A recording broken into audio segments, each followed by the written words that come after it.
심해는 단지 고요한 미지 생물들의 왕국일 뿐만 아니라 수많은 비극과 설명할 수 없는 미스터리로 가득한 잠수함들의 무덤이기도 합니다. 여러분 안녕하세요. 제1차 세계대전 당시 바다의 괴물과 관련된 소름 끼치는 일화부터 냉전 시기 미해결 침몰 사건, 그리고 정적 속에서 승조원들을 서서히 몰아넣던 불가사의한 목소리까지, 혹시 이 영상을 구독 없이 보러 오신 분 계신가요? 여기는 토픽입니다. 괜찮으시다면 구독도 부탁드릴게요. 이 이야기들 하나하나가 사실과 신화의 경계가 흐릿한 심해의 이 세계로 우리를 이끌고 갑니다.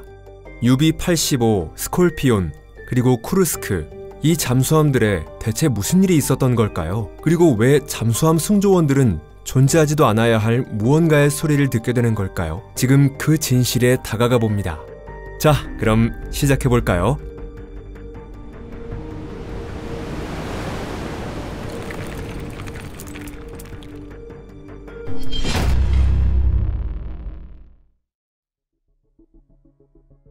UB-85.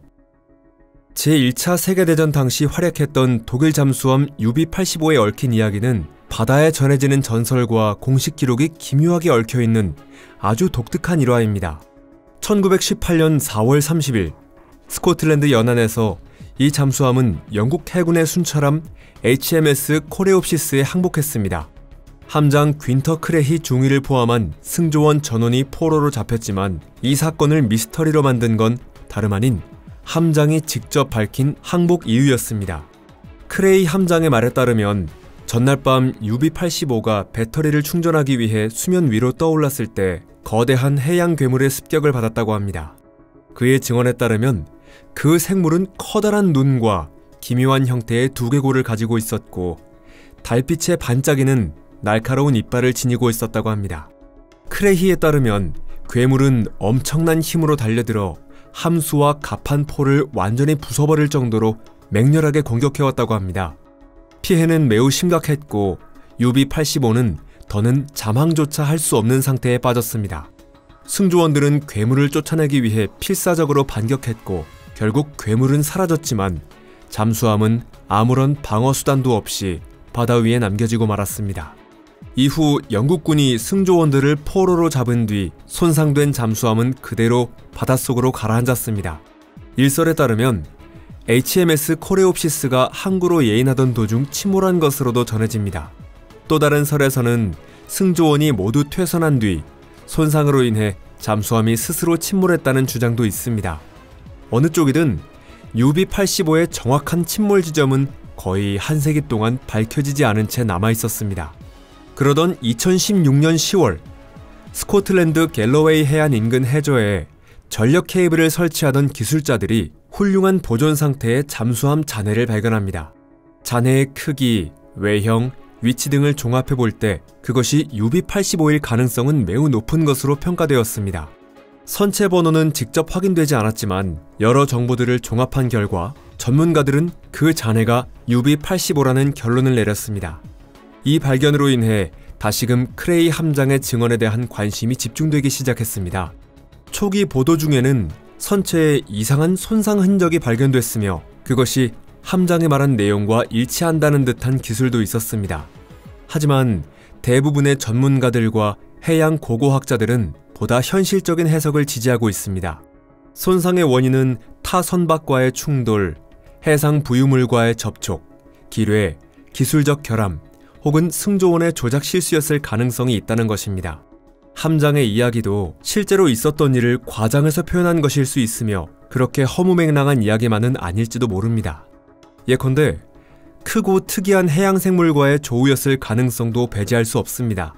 혹은 싸우지 않고 항복한 것을 정당화하려는 의도에서 그들의 명예를 지키기 위해 꾸며낸 이야기였을 수도 있다는 분석도 설득력을 얻고 있습니다. 전시 상황에서의 극심한 정신적 스트레스 역시 이런 이야기가 만들어지는 배경이 되었을 수 있습니다. 이렇게 UB-85의 잔해는 발견되었지만 그 마지막 항해와 바다 괴물과의 조우라는 미스터리는 여전히 전설로 남아 사람들의 입에 오르내리며 새로운 연구와 해석의 여지를 남기고 있는 것입니다. USS 스콜피온. 미 해군의 원자력 잠수함 USS 스콜피온 SSN-589의 이야기는 냉전 시대의 사건들 중에서도 특히 비극적이고 수수께끼에 쌓인 사례로 꼽힙니다. 1968년 5월 이 공격형 핵 잠수함은 미 해군의 자부심으로 여겨졌지만 승조원 99명을 태운 채 대서양 한복판에서 흔적도 없이 사라졌습니다. 스콜피온이 마지막으로 교신한 건 1968년 5월 21일이었고 버지니아주 노퍽 기지 도착 예정 시간과 현재 위치를 알리는 평범한 보고가 남겨졌습니다. 그리고 그날 이후 스콜피온은 완전히 침묵하게 됩니다. 대대적인 수색 작전이 벌어졌지만 곧바로 가시적인 성과는 없었습니다.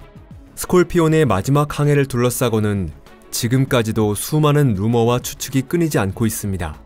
어떤 주장에 따르면 실종 직전 정체불명의 수중물체가 스콜피온을 추적했다는 보고가 있었다고도 합니다. 하지만 미 해군의 공식 보고서와 기밀 해제된 문서들에서는 그러한 추적을 뒷받침할 증거가 전혀 없으며 마지막 교신 역시 극히 일상적인 내용뿐이었습니다. 그리고 그로부터 5개월 뒤인 1968년 10월 말 미 해군의 조사선 미저가 마침내 스콜피온의 잔해를 발견합니다. 그곳은 아조레스 제도 남서쪽 약 740km 해역, 수심 3000m가 넘는 깊은 바다 밑에 가라앉아 있었습니다. 심해 탐사 장비로 촬영한 사진에는 잠수함의 선체가 산산이 찢기고 심하게 파괴된 모습이 담겨 있었습니다. 이로써 스콜피온 내부에서 치명적인 사태가 벌어졌다는 사실이 명확해졌습니다.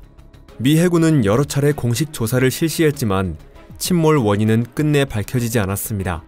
그 결과 다양한 가설들이 제기되었고 그 수는 6가지가 넘습니다. 가장 유력한 가설 중 하나는 탑재되어 있던 마크 37 어뢰의 폭발 사고입니다. 이른바 핫런이라고 불리는 현상, 즉 어뢰가 발사관 안에서 오작동으로 작동되었거나 다른 원인으로 인해 폭발했을 가능성이 제기되었습니다. 또 다른 가설은 배터리 폭발에 의한 사고입니다. 스콜피온은 핵 잠수함이었지만 동시에 강력한 보조 배터리도 탑재하고 있었습니다. 그 배터리에서 발생한 수소가 폭발하면서 치명적인 결과를 초래했을 수 있다는 이론입니다. 그 밖에도 기계적 고장으로 인해 제어력을 잃고 한계 수심을 넘어서 가라앉았다는 시나리오도 고려되고 있습니다. 냉전이라는 긴장된 상황 속에서 소련 잠수함과의 충돌이나 공격을 당했을 가능성 역시 그 당시엔 진지하게 논의된 바 있습니다. 하지만 미 해군의 공식 조사에서는 그러한 증거가 발견되지 않았고 소련 측도 줄곧 연관성을 부인해왔습니다. 그런데 이 비극에 더욱 으스스한 사실이 하나 더 얹어집니다. 마지막 항해 몇 개월 전인 1968년 초 경험 많은 장교였던 로버트 파운틴 소령이 이 잠수함에서 벗어나게 해달라고 강하게 요청했던 것입니다. 그 이유는 함정의 기술적 상태와 정비 수준에 대해 심각한 우려를 느꼈기 때문이었습니다. 이 잠수함은 끝장났다고 그가 단언했다는 증언도 남아있는데 다소 과장되었을 가능성도 있습니다. 하지만 스콜피온의 안전성에 대한 그의 우려가 공식적으로 기록되어 있다는 사실은 부인할 수 없는 역사적 사실입니다. 오늘날까지도 USS 스콜피온의 침몰은 미 해군 역사상 가장 풀리지 않은 미스터리 중 하나로 남아있습니다. 쿠르스크 2000년 8월 12일 러시아의 핵잠수함 K-141 쿠르스크가 바렌츠해에서 침몰한 사고는 러시아 해군 역사상 가장 비극적인 사건 중 하나로 남게 됩니다. 대규모 해군 훈련 도중 함 내부에서 2차례에 걸친 대형 폭발이 일어나 잠수함은 수심 108m 아래로 가라앉았고 승조원 118명 전원이 목숨을 잃었습니다. 구조 작업이 시작된 직후 며칠 동안은 많은 이들에게 희망을 품게 만드는 보도들이 이어졌습니다. 쿠르스크 침몰 해역에 도착한 러시아 구조선이 잠수함 내부에서 SOS처럼 들리는 리듬에 희미한 두드리는 소리를 감지했다는 소식이 전해졌기 때문입니다. 이 소식은 일부 승조원들이 살아남아 필사적으로 생존 신호를 보내고 있다는 희망을 불러일으켰습니다. 그러나 그 신호는 너무 흐릿하고 끊어져 있었으며 명확한 의미를 가진 메시지로 확인되지는 않았습니다.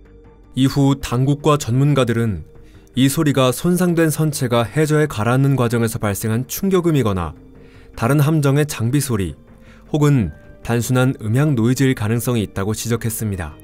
냉혹한 현실이 드러난 건 그보다 훨씬 나중 선미 쪽의 제9 격벽 구획에 가까스로 도달했을 때였습니다. 선두 쪽 폭발을 피한 23명의 승조원들이 마지막 피난처인 그 구획에 모여 있었던 것이 확인된 것입니다. 이들의 마지막 모습은 유해와 함께 발견된 유서에 의해 세상에 알려졌습니다. 가장 잘 알려진 것은 터빈그룹 지휘관이었던 디미트리 코레스니코프 대위의 유서였으며 그 유서에는 사고 발생 약 4시간 뒤인 8월 12일 오후 3시 15분이라는 시간이 적혀 있었습니다. 그는 그 안에서 생존 중이던 23명의 이름을 적으며 이렇게 써내려갔습니다. 여기는 어두워서 글을 쓰기 어렵지만 손으로 더듬어가며 어떻게든 적어본다. 구조될 가능성은 거의 없어 보인다. 가능성은 대략 10에서 20% 정도다. 단 한 사람이라도 이 편지를 읽어주길 바란다. 제9격벽 구획에 함께 있는 동료들의 이름을 적어둔다. 지금부터 탈출을 시도해보겠다. 그리고 다른 부분에는 훗날 많은 이들의 가슴에 깊이 새겨질 문장이 적혀 있었습니다. 모두 건강히 있어줘. 아직 희망을 버려서는 안 돼. 이후에 적힌 것으로 보이는 거의 알아보기 어려운 또 다른 유서에는 여기서 나갈 수 있는 사람은 아무도 없다는 절망적인 문장이 쓰여 있었습니다. 조사에 따르면 밀폐된 제9격벽 구획에 남아있던 산소만으로는 생존자들이 버틸 수 있는 시간은 겨우 몇 시간 정도였다고 합니다. 그들은 폭발로 즉사한 것이 아니라 의식을 유지한 채 절망적인 상황을 인식하며 시간이 흐르면서 서서히 생명을 잃어간 것입니다.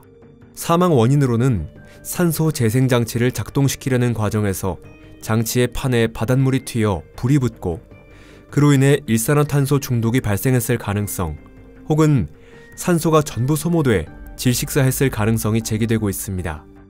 이 사고의 공식적인 원인은 과산화수소 누출로 인해 훈련용 어뢰인 6576A 코드명 고래가 우발적으로 폭발하면서 다른 어뢰들까지 연쇄 폭발이 일어났다는 것입니다. 하지만 당시 러시아 정부가 승조원의 구조로 이어질 수도 있었던 다른 나라의 지원을 거절했던 점 때문에 이 참사에는 또 다른 진실이 숨어있는 것이 아니냐는 의혹도 제기되고 있습니다. 침묵의 목소리를 가질 때 잠수함이라는 밀폐된 세계에서는 밤과 낮의 경계가 흐려지고 단조로운 임무가 이어지면서 그 안에서만 발생하는 특이한 심리 현상이 생겨납니다. 그 중에서도 수병들 사이에서 가장 불가사의하다고 전해지는 현상이 바로 잠수함 증후군 또는 침묵 속의 목소리라 불리는 현상입니다. 이는 장기간 잠항 임무 중 일부 승조원이 존재하지도 않는 소리나 목소리를 듣는 일종의 청각적 환각 현상입니다. 정체불명의 목소리, 어디선가 들리는 멜로디, 여자나 아이의 노랫소리, 심지어는 어린아이의 웃음소리까지. 이런 이야기는 특히 소련의 641형 폭스트롯이나 641B형 소음처럼 구형 디젤 전기식 잠수함에서 근무한 경험자들 사이에서 자주 들려옵니다. 1950년대 후반부터 건조된 이 함정들은 내부 공간이 극도로 협소했고 디젤 엔진과 각종 장비에서 발생하는 소음이 매우 컸던 것이 특징이었습니다. 전기 모터로 조용히 운항할 수 없는 일반 주행 중에는 소음이 더욱 심해졌고 장시간의 근무는 거의 견디기 힘든 고통이었다고 합니다. 바로 그런 환경 속에서 수많은 전역자들의 회고담이나 함내 소문으로 전해지는 소리의 유령이 출현하는 것입니다. 현대과학은 이 현상을 설명하기 위해 여러 가설을 제시해왔습니다. 첫 번째로 꼽히는 원인은 감각 차단, 즉 감각 박탈 현상입니다. 외부 자극이 거의 없는 단조로운 환경이 계속되면 뇌는 현실을 보완하려는 방식으로 환청이나 환각을 만들어낸다는 것이죠. 장기 임무에서 오는 스트레스, 만성적인 피로, 수면 부족, 끊임없는 긴장 상태도 의식에 영향을 미치는 주요 요인으로 작용합니다. 여기에 소리의 파레이돌리아 현상도 간과할 수 없습니다. 인간의 뇌는 무작위적인 소리나 리듬 속에서도 말이나 대화 같은 익숙한 패턴을 찾아내려는 경향이 있습니다. 가동 중인 장비에서 나는 일정한 진동음, 수압에 눌려 삐걱거리는 선체, 환기장치의 소리 같은 것들, 이런 모든 소리가 환청의 재료가 될 수 있었던 겁니다.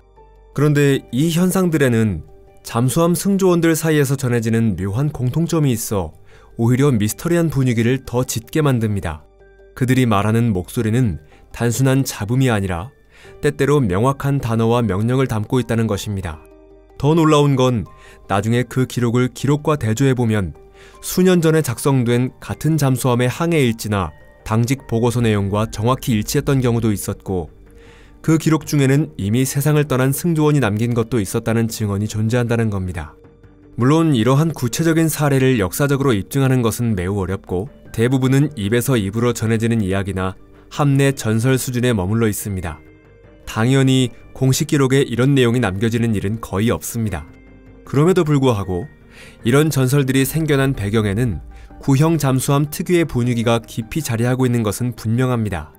수십 년 동안 수많은 승조원들이 승선했고 극비 작전을 수행했으며 때로는 대형 사고 직전까지 몰린 적도 있었던 함정들이니까요. 그래서 유령 함정에 관한 이야기는 어느 나라 해군에서든 존재하고 있는 것입니다. 오늘 영상이 흥미로우셨다면 좋아요 버튼 한번 눌러주시고 친구들에게도 꼭 공유해주세요. 시청해주셔서 진심으로 감사합니다. 그럼 다음에 또 뵙겠습니다. 안녕히 계세요.